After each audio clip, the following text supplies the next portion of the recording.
Hey everybody, welcome back to Dental Unfiltered. I'm Matthew Brown. We're here with my normal co-host, Dr. Andrew Vallo. Today we have a really awesome, exciting episode. Um, Doc Vallo has gone down to 0 clinical days a week as a CEO of his group now and running full CEO as his position. And this has been something that we've talked about since he opened up Practice One, was going down to less clinical days.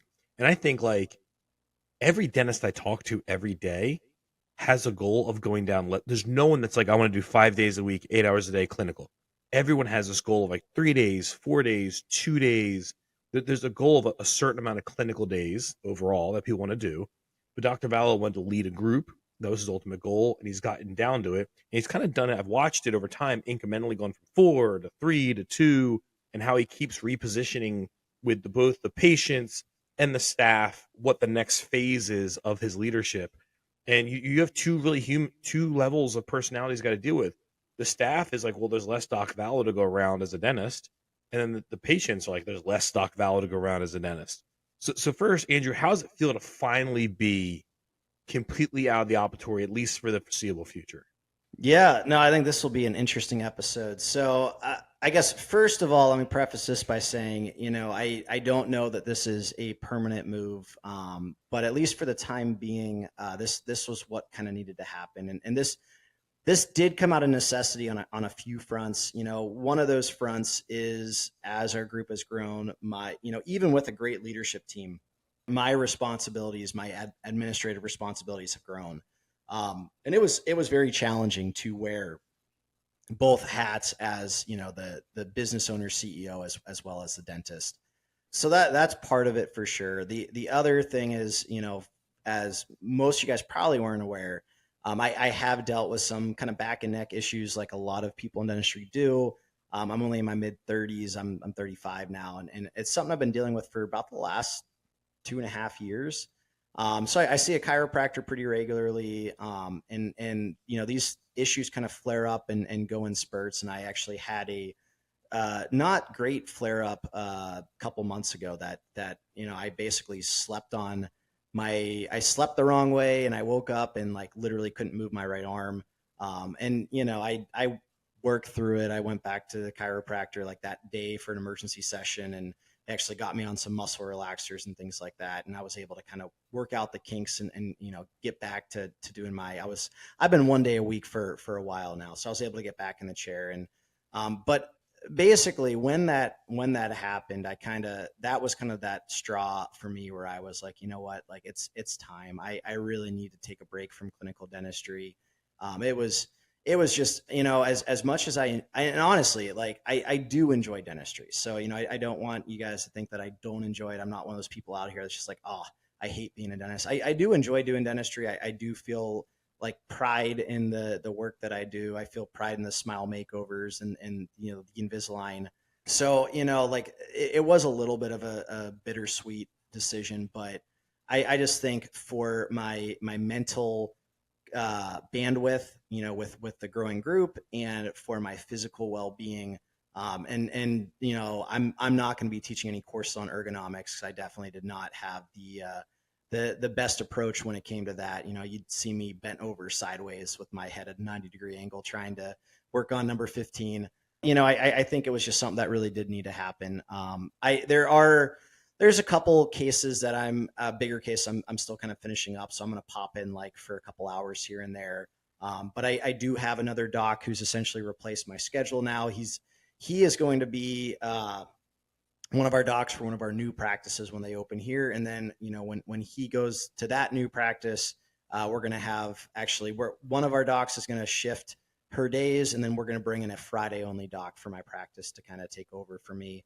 So, obviously, like it can be challenging to let the team know. I think it was tough on because it was a startup 3.5 years ago. So I had a small team. I was the only doc there, and then we added a part-time associate, and then I cut a day back, and we added a full-time associate. I cut another day back. We added a second full-time associate. I cut back to 1 day a week. And I think all of those changes were difficult on my team. Even though I think my team kind of knew this was probably coming, I think this was a little bit of a difficult announcement too. Unfortunately, I plan to kind of tell everybody, and then few people had to know about it, and some things must have slipped through the grapevine because everyone kind of found out sooner than I had intended. Didn't know that. Yeah, so it is what it is. I think everyone's supportive of me. I think everyone does want the best for me. A lot of my team is aware that I've been dealing with some of these back and neck issues, so they also understand where I'm coming from that standpoint, and they understand that I've got a lot on my plate when it comes to the group. So I made a video. So basically, once I realized everyone knew, I made a video announcement kind of to send to the whole organization, and I basically told them the reasons for this, the confidence that I have in the team, the confidence I have in our doctors that are there. I thank them for everything they do, and I let them know that our group would have never grown the way that it has without the incredible patient experience that provide all the hard work that they put in. And I basically just reassured them that like nothing's going to change. If anything changes, it's going to be for the better, because this is giving me more time and more bandwidth to focus on making our offices truly as great as they possibly can be, making our patient experience even that much better, trying to make everyone's lives easier and more efficient. So we kind of went through all that stuff, and then I talked them a little bit about our patients. So at this point in time, I was down to 1 day a week. I had cut out. I wasn't honestly really seeing new patients. I wasn't even doing a lot of hygiene checks. I was mainly doing Invisalign. I was doing some smile makeover cases. But I've kind of been, as Matt mentioned, slowly phasing myself out of the practice clinically. So I hadn't, it's not like I was practicing 4 days a week and all of a sudden like I'm done. So I think that was helpful, but we're not like sending out a mass letter to the practice letting them know that like Dr. Vallo is retiring. Again, guys, I don't consider this retiring. I would be surprised if I'm not back to some form of clinical dentistry at some point in time. I don't know when it's going to be. I don't know exactly what form it's going to take. My friend Dr. Mark Costas, when he kind of retired from clinical dentistry, he started doing volunteer dentistry. So now he travels the world, volunteering his dental services to people that couldn't otherwise get dental care, which is really awesome. So in some form, in some way, at some time, I'm sure I'll be back. And honestly, as the group grows, I'm sure there'll be a situation here and there where I'm needed to kind of fill in, and I'll kind of step in and help that office out too. So the nice thing is it does buy our group some more flexibility. It almost gives like a backup dentist, break glass in case of emergency, that type of situation. So anyways, I let the team know, like, listen, we're not making some mass announcement to the patients. A lot of the patients at my office don't even see me these days anyways. They see one of our associate doctors. And the patients who do see me, if they ask, just reassure them, Dr. Vallo's taking a break from dentistry right now. He has been dealing with some back and neck issues. He still owns the practice. He is still helping run everything behind the scenes. Nothing is changing with the office. It's the same care that you've always had. And Dr. Gowie and Dr. Alscotti are amazing. You're going to love them. They do Dr. Vallo's dentistry, all that type of stuff. So just trying to make sure that we're getting the right message to encourage our patients.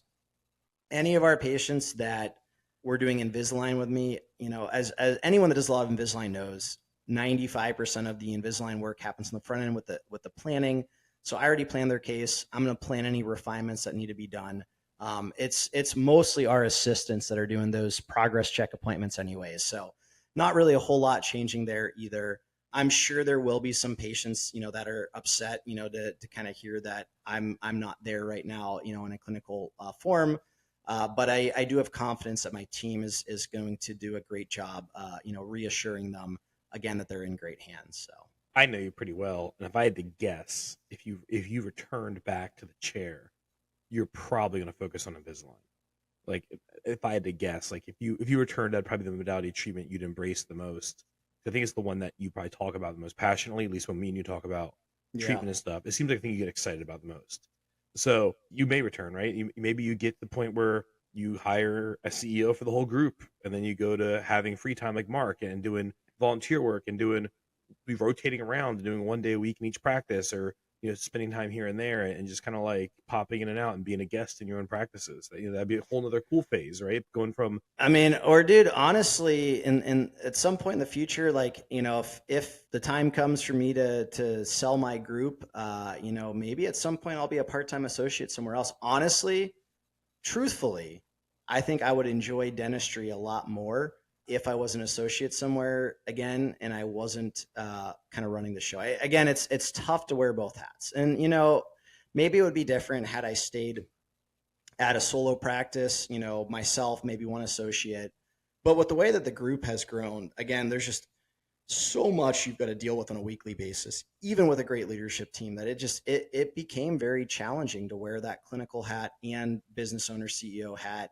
And I think it did kind of take some of that joy out of doing clinical dentistry as well. So in my mind, my return, again, could be if they need me at an office, with this group, it could be volunteer dentistry. And honestly, I'm hopeful that even within the next year or two, I can carve out some time to make one of these mission trips. And then again, long-term future, I could definitely see myself coming back in a part-time role in someone else's practice and not having all that stress. And the cool thing is, obviously I've learned a lot about the business side, so I could even give them some advice, help them out a little bit, but to not have the burden of, being the owner and CEO, I think I'd enjoy the dentistry that much more too. So here's a question. So, we all know that you're part of DSI. How much positive impact or influence did DSI have on your journey to get here and your decision to go this route and make it happen? Yeah, I think it's allowed me or encouraged me to be intentional, with every step of the way. So again, like I said, this wasn't I think a lot of docs, and obviously again, I'm only in my mid 30s, but I think a lot of docs, as they get closer to their retirement age, they start to feel the burnout. They start to feel the stress, the pressure. They're tired. Dentistry's hard. But it is, no, it It's hard. absolutely is I hard. watch you guys work. It's not easy.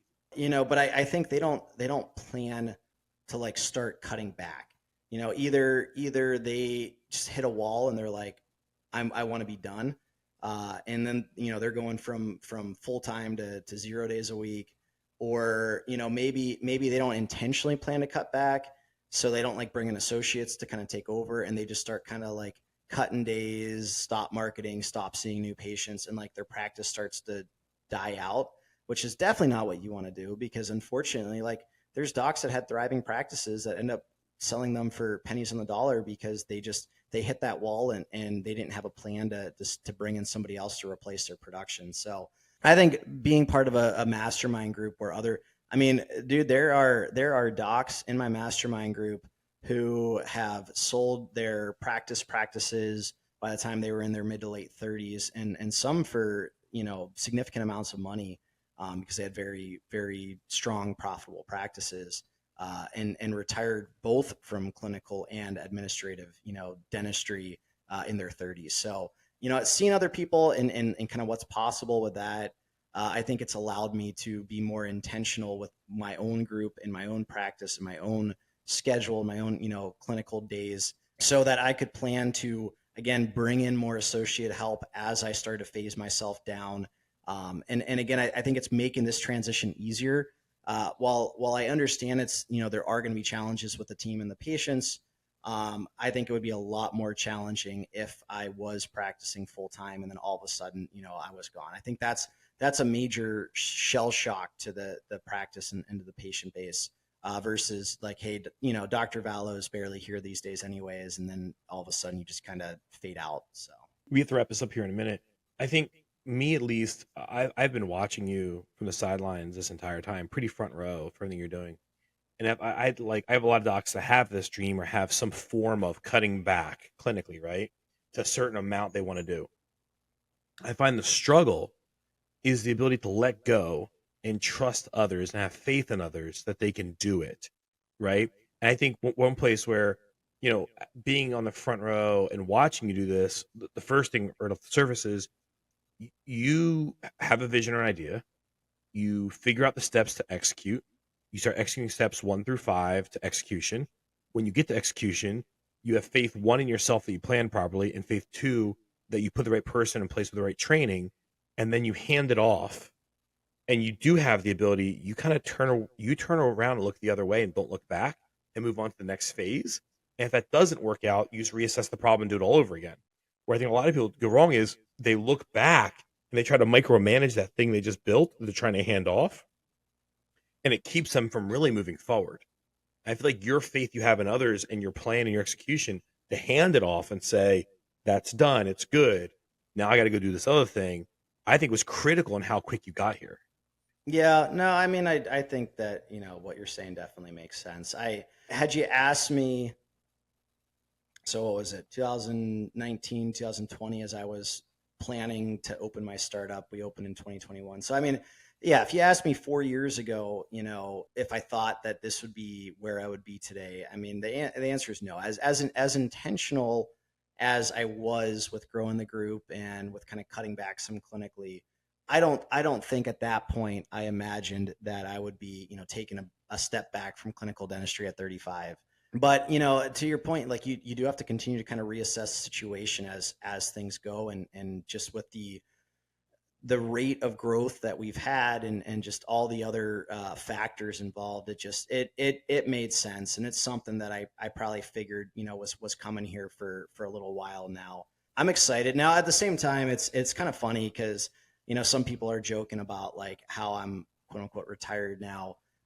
And I think, for anyone that owns multiple practices, you probably know that being a CEO for a dental group is probably just as much work, if not more work, than being a full-time clinical dentist. So, yes, I'm absolutely taking that dentistry off my plate for the time being. However, it's just going to be replaced with all these other things that I need to be doing for the group. And so I think one of my main focuses right now is like truly figuring out what like my highest purpose is on a daily basis. Like how can I best serve my dental group on a day-to-day basis?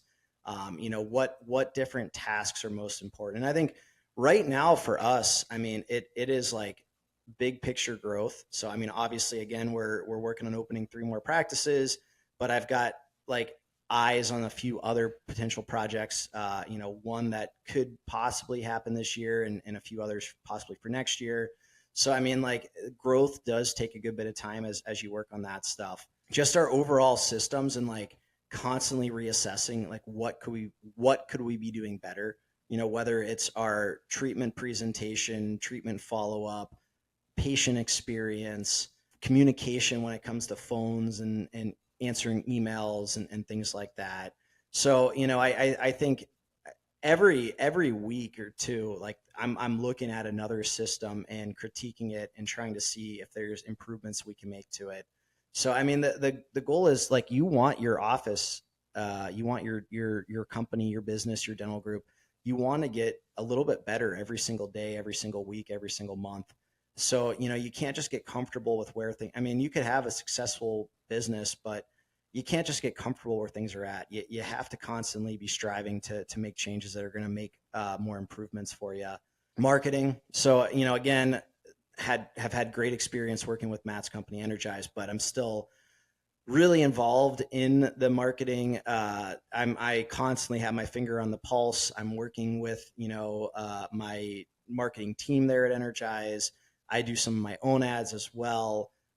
We're planning for different times of the year, whether it's Black Friday or summer sales or Invisalign parties, just brand awareness when it comes to like Instagram. I'm making videos. Again, we talked about it recently. Video ads are our best return on investment these days when it comes to marketing. So there's things like that in my mind are like my highest purpose right now. That I am trying to work on a daily basis. And then like everything that doesn't fall in that category, I'm trying to offload to different members of our leadership team, so that again, I can get the most out of my time. So. Well, we have to wrap this up, guys. Congratulations, Dr. Vallo, for reaching another milestone. Thanks, Matt. Yeah. I mean, that's a big deal. I mean, you saw your vision, you executed it, you made it a reality. That's it. That's what matters, right? Guys, please click like, subscribe, follow, leave a review. That's why me and Dr. Vallo do this. Thank you so much, guys, and have a wonderful day.